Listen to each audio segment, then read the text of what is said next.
Gusto mo ng Valentine's gift ideas? Ako nga pala si Red Rose Bouquet. Sinisimbolo ko ang deep love at passion. Kada February 14, ako ang isang patunay ng commitment.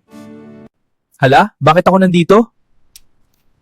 Gets ko na. Anyways, ako nga pala si Beer. Alam ko na kung bakit ako nandito. Sa akin nga pala kukuha ng lakas ng loob para umamin kay crush. Ako nga pala ang heart-shaped chocolate box. Nire-represent ako ang affection at appreciation. Nagiging simbolo din ako ng sweetness at pag-alaga na nagpapatibay ng relasyon.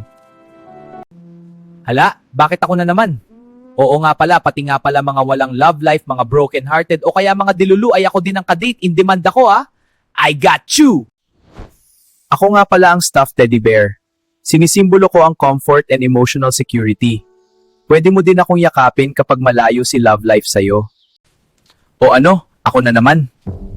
Sus, parang may inaantay kang marinig Oo na, alam mo natin na gagamitin mo lang ako para may bembang ka Kailangan ko pa ba magpakilala?